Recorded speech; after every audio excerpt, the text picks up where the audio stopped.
నమశంకరాయ.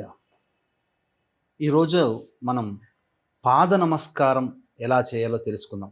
ఎందుకంటే వీక్షించేటువంటి ప్రేక్షకులు కూడా చాలామంది నమస్కారం చేసే పద్ధతిలో 100కి 98% మంది తప్పులు చేస్తున్నారు.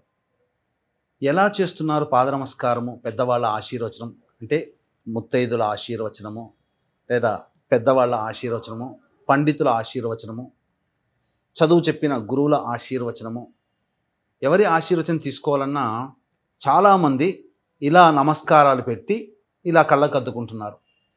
అందులో దోషం ఎక్కడ ఉంది అనంటే, మన ఎడమ చెయ్యి వాళ్ళ కుడి కాలికి, మన కుడి చెయ్యి వాళ్ళ ఎడమ కాలికి తాకుతుంది. అంటే అపసవ్యంగా తీసుకుంటున్నాము.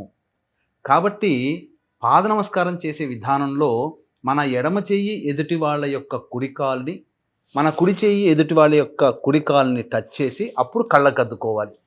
అయితే పీఠాధిపతులు, మఠాధిపతులు, సన్యాసులు, వేద పండితులు ఉన్నటువంటి వాళ్ళకి పాదాలు తాకి నమస్కారం చేయకూడదు. మిగతా వాళ్ళు, ఎందుకంటే ఉపాసనా పరులు వీళ్ళందరూ కూడా.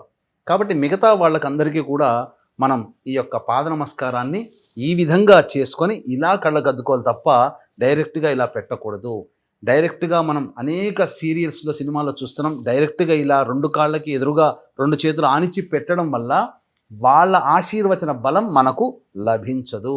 అందుకనే మన ఎడమ చేయి ఎదుటి వాళ్ళ ఎడమ కాలుకి, మన కుడి చేయి ఎదుటి వాళ్ళ కుడి కాలుకి తాకి అప్పుడు ఇలా తీసుకొని నమస్కారం చేయడం అనేటువంటిది సంస్కారము. దీని ద్వారానే మీకందరికీ పెద్దల ఆశీర్వచనం లభిస్తుంది.